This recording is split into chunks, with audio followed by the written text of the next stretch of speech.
እግዚአብሔር ቤተሰቦች ይህ መስተዋት ሚዲያ ነው። መስተዋት ሚዲያ እንግዲህ ያው መንፈሳዊ ትምህርቶችን የምናገኝበት የአባቶቻችን ታሪክ የምንሰማበት ነው። ይህ ግን ሚዲያው አድጎ ለሁሉ እንዲደርስ ሁሉም እንዲማርበት ለማድረግ ሚዲያውን ማሳደግ መልካም ስለሆነ ይህንን ሚዲያ ሰብስክራይብ በማድረግ ሼር እና ላይክ በማድረግ በማንኛውም መንገድ በመደገፍና ማሳደግ አብረን እንድናገለግል በእግዚአብሔር ስም እጠይቃለሁ። አብረን እናገልግል።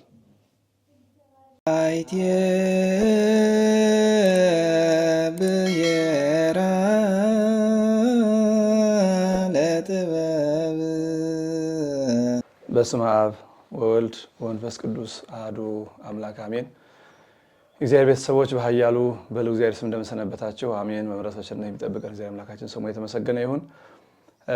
ባለፈው ሳምንት የዮሐንስ ወንጌል ምዕራፍ 1 የመጨረሻውን ክፍል አይተን እንደቆምን ታስታውሳላችሁ። እንግዲህ ዛሬ ምዕራፍ 2 የመጀመሪያውን ክፍል እናያለን። እግዚአብሔር አምላካችን ምስጢሩንና ጥበቡን ይግለጽልን። የዮሐንስ ወንጌል ምዕራፍ 2 የቃና ዘገሊላውን ሰርግና የጌታችን የመጀመሪያ ተአምር የሚያትት ክፍል ነው። እንግዲህ ቃል በቃል መጽሐፍ ቅዱስን እያነበብን በእያንዳንዱ ቃል ያለውን ምስጢርና ማብራሪያ እየገለጽን ነው የምንሄደው። ቁጥር 1 ላይ በሶስተኛውም ቀን በገሊላ ቃና ሰርግ ነበረ፣ የኢየሱስም እናት በዚያ ነበረች። ኢየሱስም ደግሞ ደቀ መዛሙርቱም ወደ ሰርጉ ታደሙ የሚል ነው የመጀመሪያው ክፍል። እንግዲህ ገሊላ ያው የእስራኤል ሰሜናዊ ትልቅ ክፍልና አውራጃ ነው።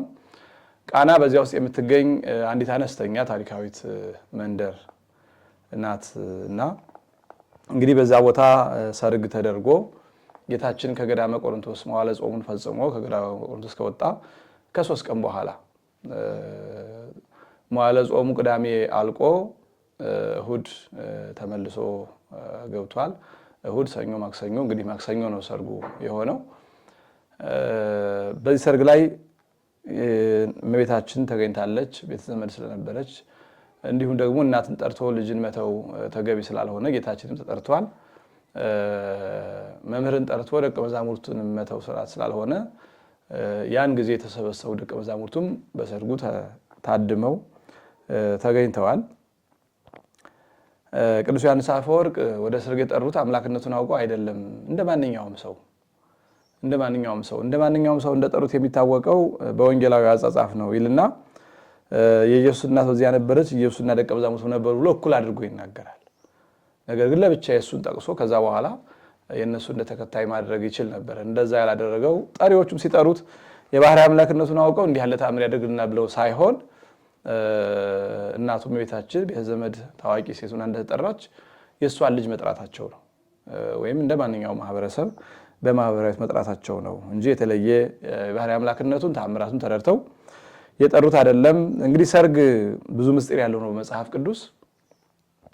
ሰርግ የሕይወት መገኛ የዓለም መቀጠያ ነው። እግዚአብሔር አምላክ ዓለምን ከፈጠረ በኋላ አዳምና ሔዋንን ብዙ ተባዙ ምድርን ሙሏት ብሎ ባርኳቸው ነበር። ከእግዚአብሔር በመለየታቸው የዲያብሎስን ስብከት በመስማታቸው ያው ተበላሸ፣ ዓለም ብዙ መከራ ገጠማት።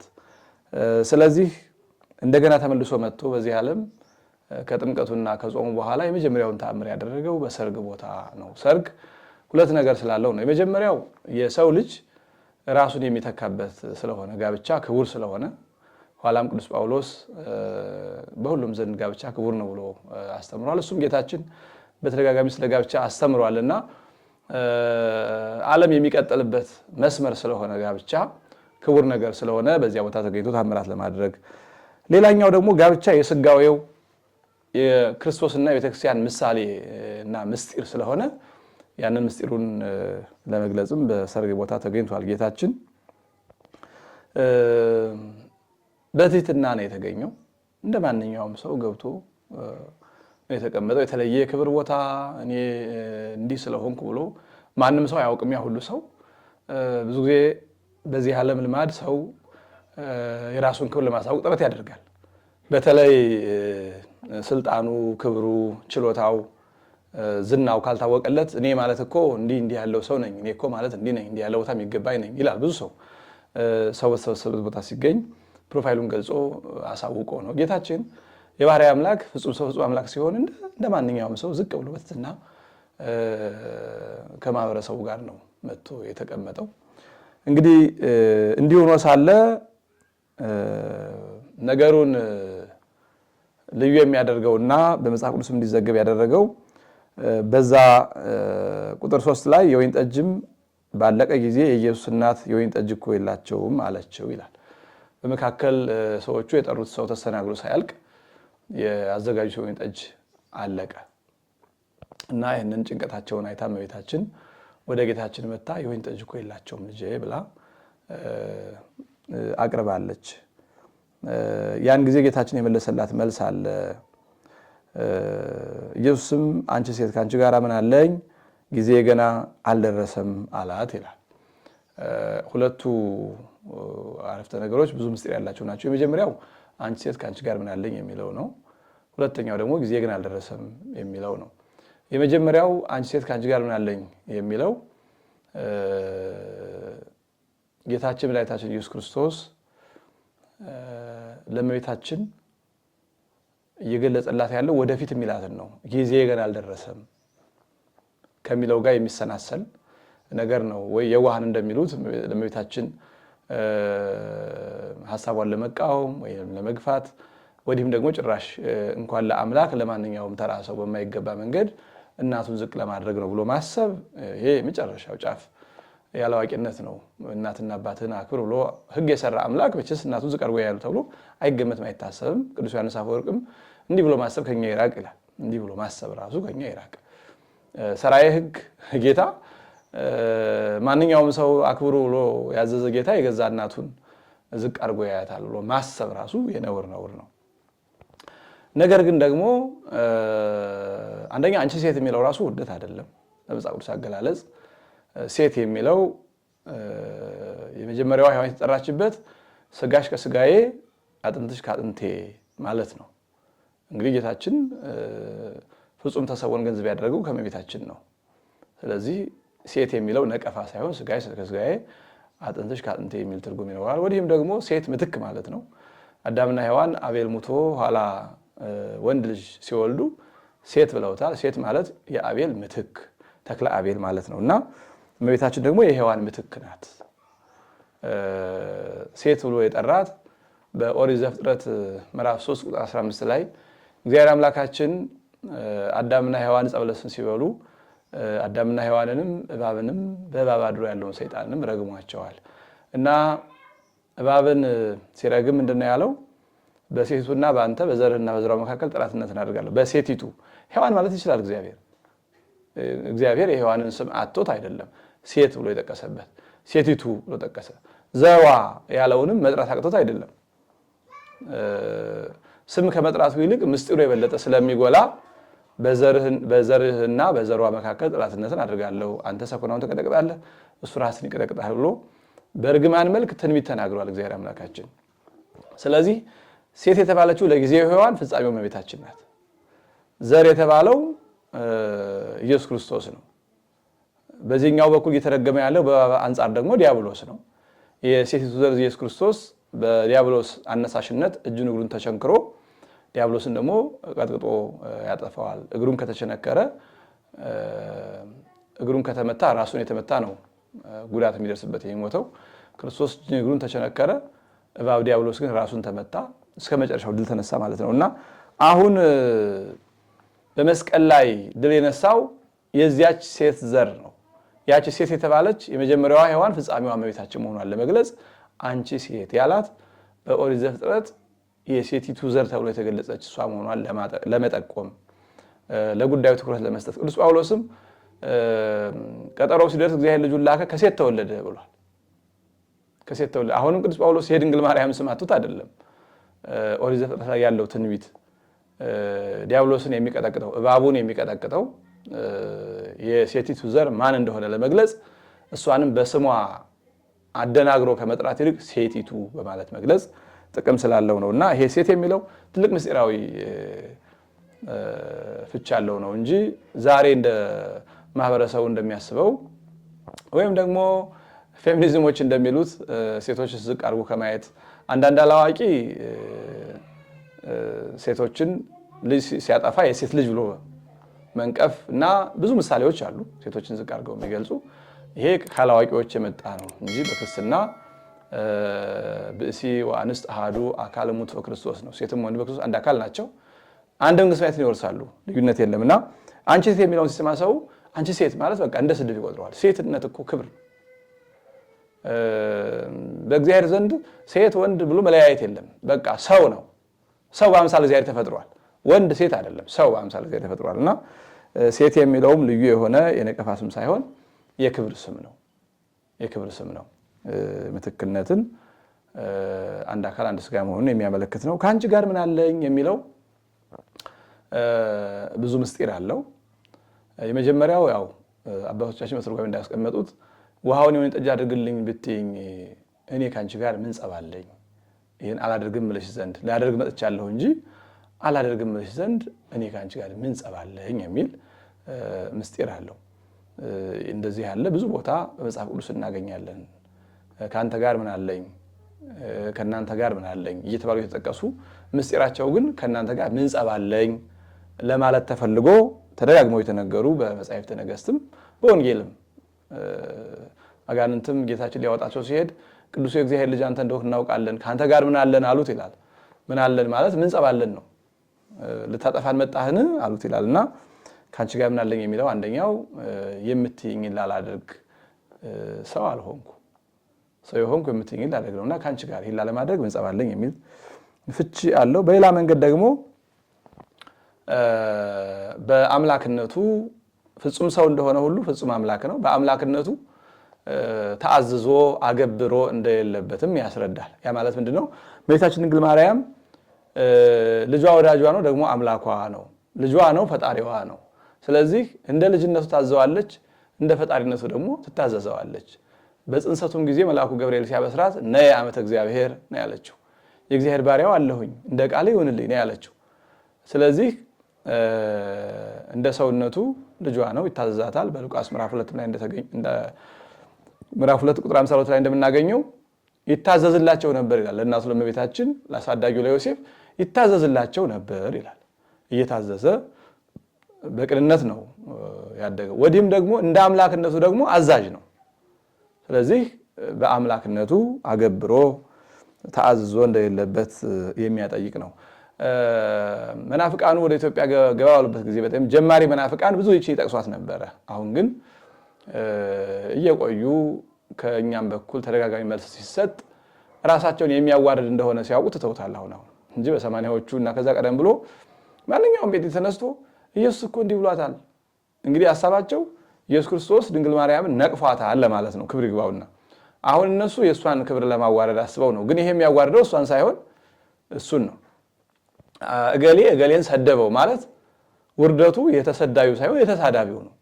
መጀመሪያ የሚዋረደው ተሳዳቢው ነው። ስለዚህ ክርስቶስን ያከበርን መስሏቸው ቀደም ባሉ ዘመን ተደጋጋሚ ያነሱት ነበረ። ወንዝ እንደማያሻግር አውቀው ስለመሰል አሁን መናፍቃኑ ይህን ጥቅስ መጥቀስ አቁመዋል። በእርግጥም ኢየሱስ ክርስቶስን እናቱን ይሰድባል ብሎ ከመናገር የበለጠ ትልቅ ነውርና ነቀፋ የለም። ክርስቶስን መንቀፍ ነው ይሄ። ጌታችን ኢየሱስ ክርስቶስን ክብር ይግባውና ለእናቱ ለእመቤታችን እጅግ ክብር ያለው እንዴት እንደሚጨነቅላት በዚያ በመከራ ሰዓት አንድ ሀገር ተሰብስበው እሱን እየነቀፈ እየሰደበ ምራቅ እየተፋ መስቀል አሸክሞ በሰቀለው ጊዜ ይጨነቅ የነበረው ለእናቱ ነው። እነሆ ልጅሽ ብሎ ከሱ ውጪ ሌላ ስለሌላት ፍጽምት ድንግል ስለሆነች ዮሐንስ ወንጌላዊን ባደራ መልክ እንደሱ ሆኖ እንዲንከባከባት ልጅ ሰጥቷታል። ይሄ በዛ ጭንቅ ሆኖ እጁ እግሩ በመስቀል በቀኖት ተቸንክሮ እንኳን ይጨነቅ የነበረው ለእናቱ ነው እና እንዲህ የሚጨነቅላትን እናቱን በነቀፋ መልክ ተናገራት የሚለው የእሱንም ክብር አለማወቅ ነው። የክርስትናንም አጠቃላይ ዋጋ አለመረዳት ነው። እንኳን እናቱን አይደለም ማንም ሰው የነቀፈ ሰው አይመሰገንም። ይሄ ደግሞ ለክርስቶስ ሲሆን ጉዳዩን የበለጠ ከፍ ያደርገዋልና ነቀፋት የሚለው የትም የሚያደርስ አይደለም። ክርስቶስ እንደዛ አያደርግም። ነገር ግን ጌታችን ኢየሱስ ክርስቶስ በባህሪው ታዝዞ እንደሌለበት ለማጠየቅ ብዙ ቦታ ይህን ነገር ተደጋግሞ ተናግሮ እናገኘዋለን። በጥንተ ስብከት ወንጌልን በሚያስተምርበት ጊዜ እመከ ወአሃዊከ ይቀውሙ አፋ እናትህና ወንድሞችህ ከውጭ ጠብቁሃል አሉት። በጣም ብዙ ምሳሌ እየመሰለ ለተከራካሪዎቹ መልስ እየሰጠ የሚያስተምርበት ሰዓት እናትህና ወንድሞችህ ከውጭ ጠሩሃል አሉት። እናቴ ማን ናት? ወንድሞችስ እነማን ናቸው ብሎ ተናግሯል። አሁን ያኔ እናቱን እየነቀፈ የዮሴፍ ልጆች እየነቀፈ አይደለም፣ ወንድሞቹ እየነቀፈ አይደለም። ለማለት የፈለገው እናቴና ወንድሞቼ የእግዚአብሔርን ቃል ሰምተው የሚፈጽሙት ናቸው አላቸው። ይሄን ለማስረዳት ነው። አሁን እናቱ ድንግል ማርያም ሕጉን ሰምታ የምትጠብቅ እንደሆነች በተደጋጋሚ ተቀምጧል። በተለይ በሉቃስ ወንጌል እሙሰ ተዓቅብ ዘንተ ኩሉ ወተወድዮ ውስተ ልባ፣ በተደጋጋሚ አንድ ላይ ብቻ አይደለም። እናቱ ድንግል ማርያም ግን ይህንን በልቧ ተጠብቀው ነበር፣ በልቧ ታስበው ነበር እየተባለ ተደጋጋሚ ተገልጻለችና ሕጉን የምትጠብቅ እንደሆነች የታወቀ ነው። ስለዚህ አሁን ለሰሚዎቹ በስጋዊ ተዘምዶ የማያዳላ ወንጌሉን የሚሰሙለት ሁሉ እንደ ወንድም እንደ እናት እንደ እህት የሚያያቸው እንደሆነ ለመግለጽ እናቴ ማናት? ወንድሞቼስ እነማን ናቸው? እናቴና ወንድሞቼ ወንጌልን ሰምተው የሚያደርጉት ናቸው ብሎ ተናግሯል። አንዲት ሴትም ብጽዕት ከርስ እንተ ጸሎተከ ወብፁዓት አጥባት ለሐፀናከ የተሸከመች ማኅፀን ብጽዕት ናት፣ አንተን ያጠቡ ጡቶችም ብፁዓን ናቸው አለች። እንግዲህ እናቱን አመስግና በዛውም ከሱ ጋር ለመቀራረብ የፈለገች ናት። ለመመስገን እንዲህ ብላ ካመሰገነች ብሎ እሷም ሊያመሰግናት አንቺም ብጽዕት ነሽ እንዲላት ነበር። እሱ ግን ምን አላት? አዎ ብሎ አዎ እናቴ ብጽዕት ናት ማለት ነው አዎ አለና ብፁዓንስ የእግዚአብሔርን ቃል ሰምተው የሚፈጽሙ ናቸው አላት ይላል። አዎ ብሎ የድንግል ማርያምን ብጽዕትነት ተቀብሎ ከዚያ በኋላ ግን የበለጠ ወንጌልን ለሚሰሙ ሰዎች የሚሰጠውን ክብር በዚህ መንገድ ይገልጻል። አሁን ይህን አንስተን የድንግል ማርያምን ክብር ዝቅ እያደረገ ነው እንዳንል፣ ድንግል ማርያም ከዚህ ሁሉ በላይ ናት።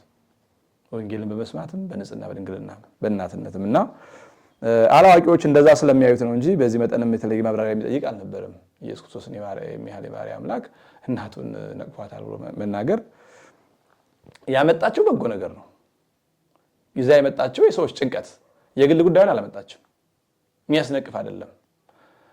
ሰው አይደለም እንኳን የሰው ነገር የራሱን ጉዳይ የሚሆን ጨንቆ ይዞ ይመጣ አልነቀፈም። ጌታችን ልጄን አድንልኝ፣ ብላቴናዬ ታሟል ፈውስልኝ እያሉ ሲመጡ አልነቀፈባቸውም። ስለዚህ በዚህ መንገድ እናቱን ይነቅፋል የሚለውን ሐሳብ የሞኞችና የዋሆች እንደሆነ አይተን እንለፈውና ጊዜ ገና አልደረሰም ከሚለው ጋር ግን የምስጢር ይገናኛል። ምንድነው? ጌታችን ኢየሱስ ክርስቶስ እንደ አምላክነቱ ጊዜ አይገዛውም። እሱ ጊዜን ይገዛል እንጂ በጊዜ እኛ ጊዜ ይሰለጥንብናል። ያለፈ ጊዜ አለን፣ ዛሬ የምንለው አለ፣ ግን ያልደረስንበት አለ። አሁን ለሱ ጊዜ እንዲህ የሚገድበው ሆኖ ያንን የማደርግበት ጊዜ አልደረሰም፣ ካልደረሰ አልችልም ማለቱ አይደለም። ሁሉ ዛሬ ነው ለሱ። ነገር ግን ጊዜ ከእግዚአብሔር በታች ሆኖ እግዚአብሔር ራሱ ግን የሚሰራውን ስራ በራሱ ጊዜ ነው የሚሰራው። እንደኛ ጊዜ አስገድዶ እኔ አሁን ነገ ልይ ብል አልችልም በምንም ተአምር። ነገ ለኔ ሩቅ ነው።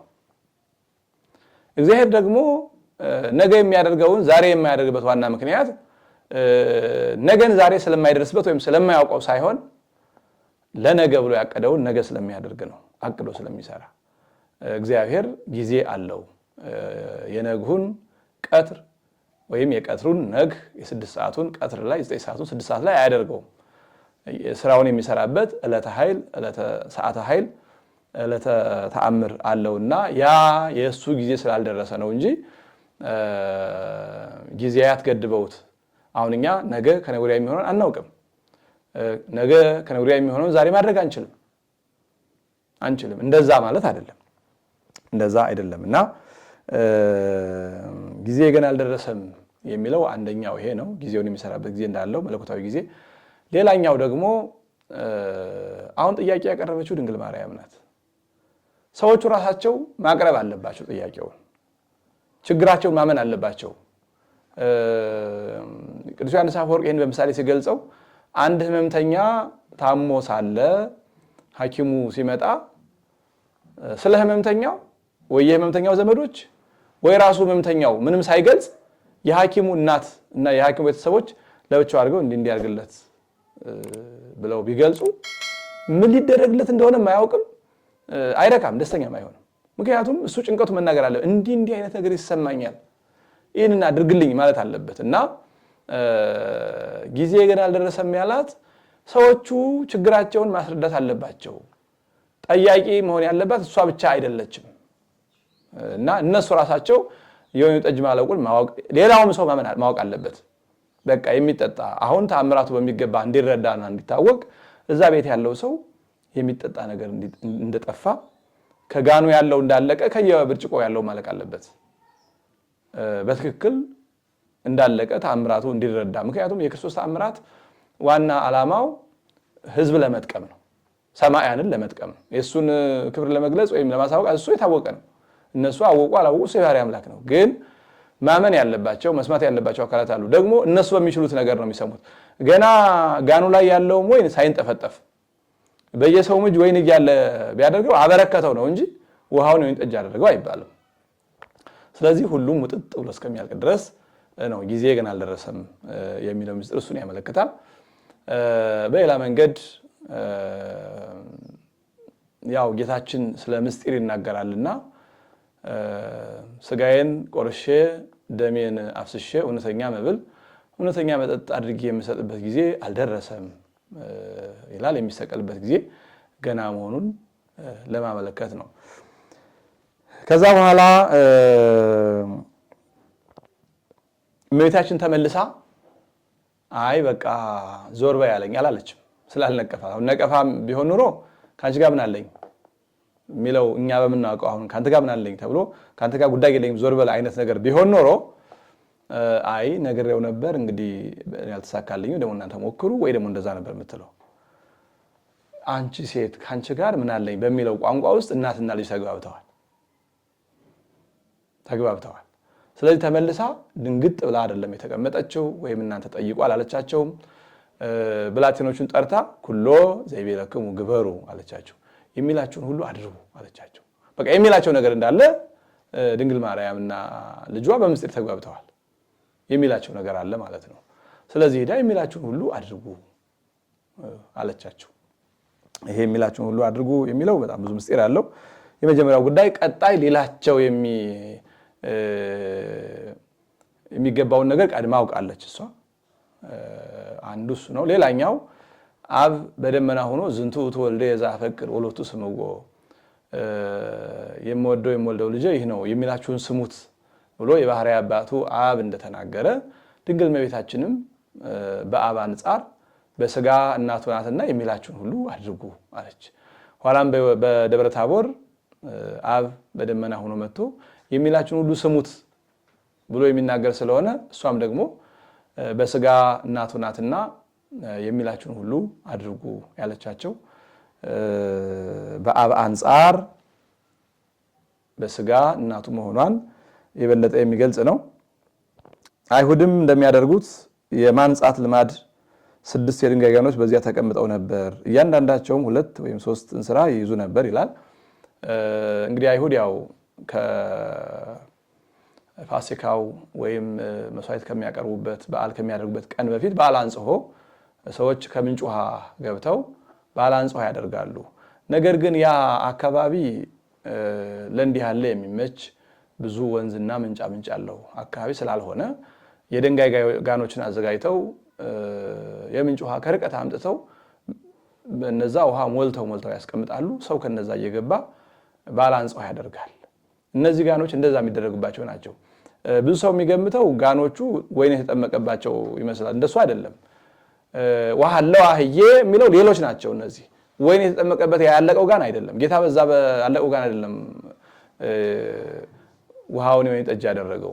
እነዚህ ጋኖች እዛው አካባቢ የተቀመጡ ለበዓለ አንጽሖ ለአይሁድ የማንጻት ስርዓት የሚያገለግሉ 6 የድንጋይ ጋኖች ነበሩ። ምንም ውሃ የላቸውም፣ ባዶ ናቸው። ቢኖራቸውም ውሃ ነው ድሮም የነበረባቸው። ወይን አልነካቸውም፣ አይነካቸውም። የወይን መጥመቂያ ስላልሆኑ ጋኖቹ ራሳቸው የውሃ መሙሊያዎች ናቸው እና ስለዚህ እዛው ካጠገብ 6 ጋኖች ነበሩ ነው የሚለው ነበሩና ስለዚህ እነዛን ጋኖች ውሃ እንዲሞሏቸው አዘዛቸው። እነዚህን አገልጋዮቹን ምልእጎንኬ ለላ መሳብክት ማይ እስከ አፍሆን ወስከ ላይሎን እስካፋቸው እስከ ከንፈራቸው ድረስ ውሃ ሙሏቸው አለ። እመቤታችን ቀድማ ያወቀቸው ምስጢር ይሄንን ነው። የሚላችሁን አድርጉ አለቻቸው። የሆነ ገሊላቸው እንዳለ ገልጾላታልና የሚላችሁን ሁሉ አድርጉ አለቻቸው።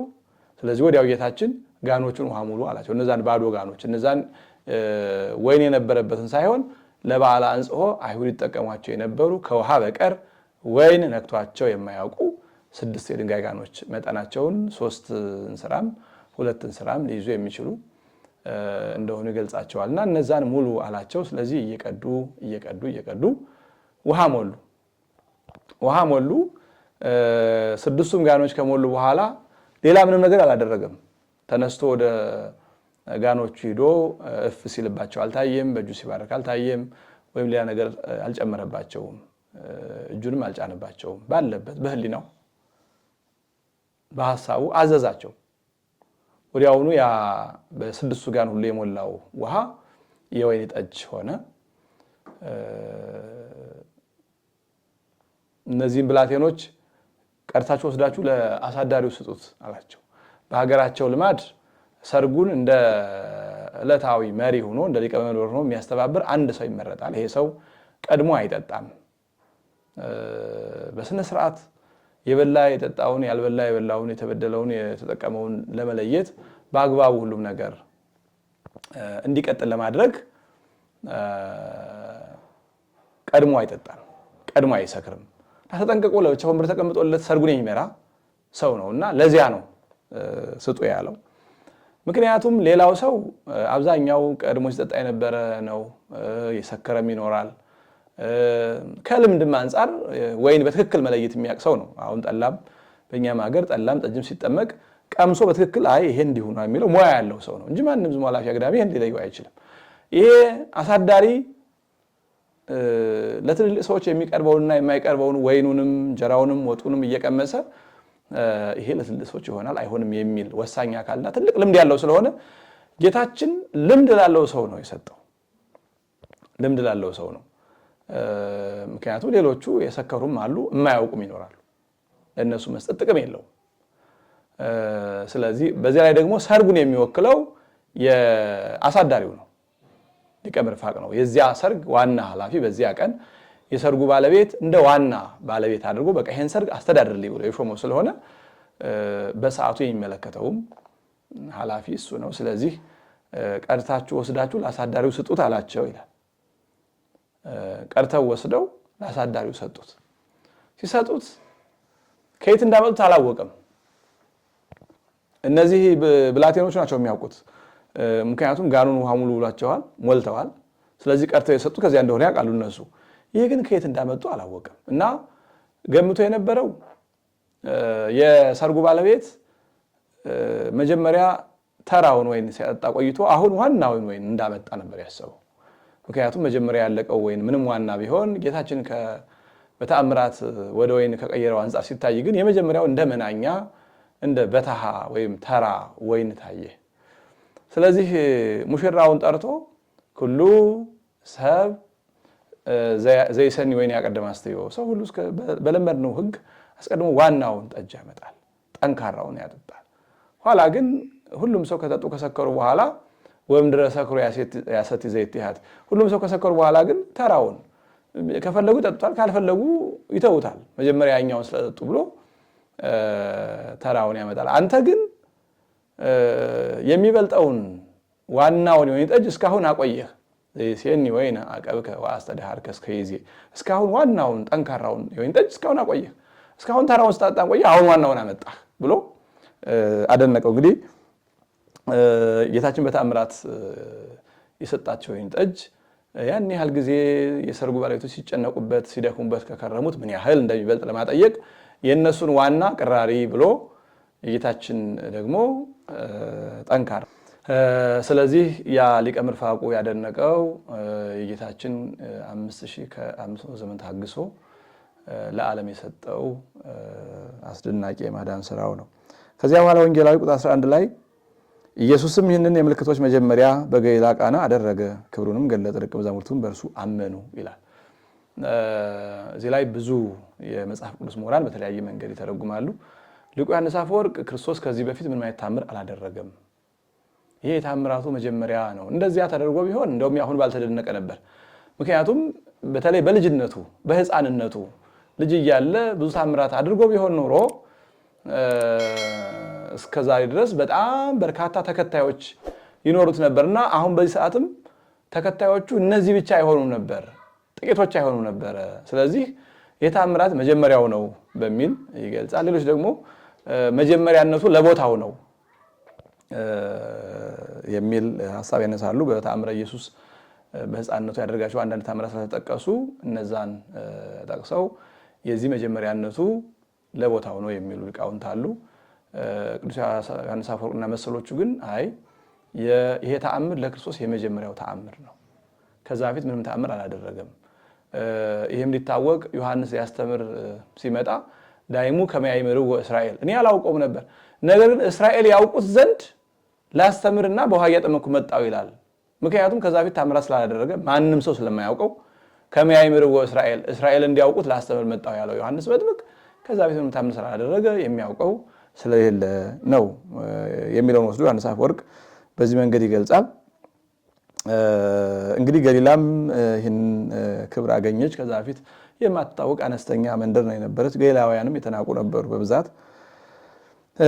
ደቀ መዛሙርቱም አመኑበት ይላል።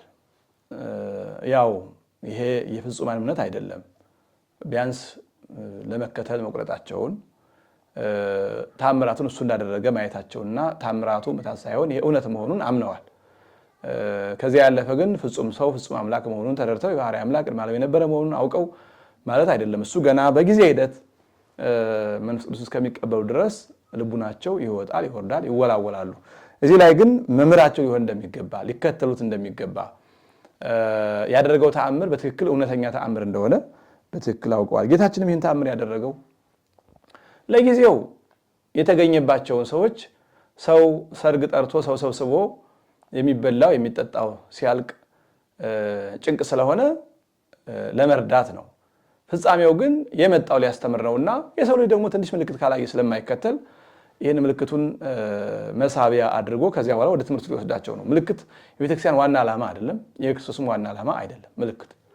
ነገር ግን አንዳንድ ተአምራት ለትምህርቱ ጆሯቸውን እንዲከፍቱ ይደረጋል። እንደ በቋሚነት ተአምራትን ዓላማ አድርጎ የምትኖር ቤተክርስቲያን የለችም። ቤተክርስቲያን እንደዛ አይነት ስራ የላትም። የቤተክርስቲያን ተአምሯ እግዚአብሔር ስራ ነው። መምሸት መንጋት ነው። ክረምትና በጋ ነው። የሥጋው ደግሞ መለወጥ ነው።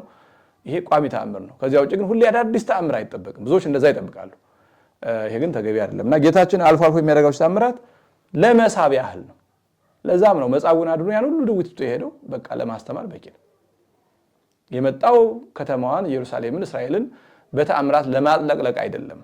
እንደዛ አይነት ዓላማ የለውም እና አንዳንዶች እንደዛ ይመስላቸዋል፣ እንደዛም ያስተምራሉ። ቤተክርስቲያን ዓላማው አይደለም። አሁን በዚህ በመናፍቃኑም በእኛም ቤት አንዳንድ ሐሳውያን ከዚህ ከማጥመቅ ጋር ተገናኝቶ በቃ ሁሌ ተአምር እናደርጋለን፣ ሰው እናስፈልፋለን፣ እናስጨዋለን እያሉ ሰው ሁሉ እያስጨው የቤተክርስቲያን ዓላማ አስመስለው የሚያሳዩ አሉ። የቤተክርስቲያን ዓላማ አይደለም። ጌታችን ኢየሱስ ክርስቶስም ውሃውን የወይን ጠጅ ያደረገው አንድ ጊዜ ብቻ። ምን ነው ያ ሁሉ ተከታይ የወይን ጠጅ ያደረገ ቢያጠጣው ጠልቶ ነው? የእስራኤል ሕዝብ ለመሳብ ለትምህርት ያህል ስለሆነ በዚህ መንገድ አድርጎታል። እንግዲህ ያው በድግስ ጊዜ ምግብም ያልቃል፣ መጠጥም ያልቃል። ከምንም በላይ ከባዱ ግን መጠጥ ነው። ምግብ የሆነ እንደው ዕለቱን ይደርሳል። ወጥ ዕለቱን ተሰርቶ የሚቀርብ ነገር ነው። እንጀራም በቅርብም ቢገዛ ወይ ደግሞ ዕለቱንም ቢሆን ያልቦካውም ተጋግሮ ይደርሳል። ጠላና ጉተና አንድ ቀን አይጠና እንደሚባለው የሚጠጣው ነገር ግን አነሰ ቢባል ሳምንታትን 2-3 ሳምንታትና ከዛ በላይ ወይም ወራትን የሚፈጅ ነገር ስለሆነ የጨነቃቸውን የፈታላቸው የጨነቃቸውና ከባዱን ነገር ፈቶላቸዋል። እግዚአብሔርም በሰው ልጅ ሕይወት ሰው የሚችለውን ነገር አይደለም የሚፈታው። እኛ የምንችለውን እኛ እንድንፈታው በቋሚነት ሰጥቶናል። እኛ ሰርተን መብላት፣ አርሰን፣ ቆፍረን፣ ነግደን፣ አምርተን፣ ተምረን፣ አውቀን፣ ቤት ሰርተን፣ ልብስ ገዝተን፣ ይሄ የኛ ስራ ነው። በቃ እግዚአብሔር ቤት አይገነባም። እግዚአብሔር ይህን የምናደርግበትን አይምሮ ሰጥቷል። መጀመሪያ እግዚአብሔር አይዘራም፣ እኛን ወክሎ አይቆፍርም። ግን ስንዘራ እኛ ማንችለውን ያበቅላል። እና ጌታችን ያደረገው ሰዎቹ የማይችሉት በጣም ከባዱን ያደረገላቸው እግዚአብሔርን በህይወታችን ቀላሉን እኛ የምንችለው ለኛ ይሰጣል፣ ከባዱን ደግሞ እሱ ይፈጽማል። ስለዚህ ማንኛውም ሰው እሱ የሚችለውን ነገር እግዚአብሔር ያድርግ ብሎ ለእግዚአብሔር መስጠት ተገቢ አይደለም፣ እግዚአብሔር መፈታተን ነው። እኛ የማንችለውን ግን ፈቃድ ይሁን ብሎ መጠየቅ። እኔ የምችለው እስከዚህ ድረስ ነው። ገበሬ ወስዶ ጤፉን ስንዴውን ይዘራል። ከወፏ አይላፉ ጠብቀህ አብላኝ ይላል። እሱ እኮ እየዘራ ነው፣ እያረሰ ነው። እግዚአብሔር ለምንድን ነው የሚጠራው? ገበሬው ያውቃል፣ እኔ መዝራት እችላለሁ፣ እኔ ማረስ እችላለሁ፣ መቆፈር እችላለሁ፣ ማረም መጠበቅ እችላለሁ፣ ማብቀል ግን አልችልም፣ ዝናብ ማውረድ አልችልም ብሎ ያምናል። ገበሬው ያውቃል። ስለዚህ ማንኛውም ሰው የሚችለውን እየሰራ ነው እንጂ እግዚአብሔርን መጠየቅ ማንኛውንም ነገር ነው ቆርሶ ያጉርሰኝ ቀዶ ያልበሰኝ አይባልም እግዚአብሔር። እና ከኛ በላይ ለሆኑ ከባድ የሆኑ ነገሮች ግን እግዚአብሔር መልስ ይሰጣል። ምናልባት መልስ ካልሰጠን መልሱ አስፈላጊያችን አይደለም ወይም የሚጠቅመን አይደለም ማለት ነውና ጌታችን በቃና ያደረገው ይህንን ያመልክታል። እንግዲህ ምንም ሰፋ ያለ ምስጢር ቢኖረው ለመረዳት ቀለል ባለ መንገድ ለመረዳት የሚጠቅመን ያህል ነው ያየነው። እነዚህ ሰዎች እመቤታችንን ጌታችንን ሐዋርያትን በቤታቸው በመጥራታቸው ችግራቸው ተፈቷል። እኛም አምላካችን ሁልጊዜ በጸሎት መጥራት የቅዱሳኑን ስም እመቤታችን በአማላጅነት የጠራ እንደሆነ ባዶነታችን ተሞልቶ በተለይ መንፈሳዊ ሕይወታችን ጠንክሮ በርትቶ ለመቀጠል እንችላለንና ይህን ማድረግ መዘንጋት የለብንም። ቀጣይ ሁለተኛውን ክፍል ከቁጥር 12 ጀምሮ ያለውን እንቀጥላለን። እግዚአብሔር አምላካችን የሐዋርያውን በረከት የእመቤታችን በረከት በእኛ ላይ ያሳድርብን። ይቆየን። በአይቴ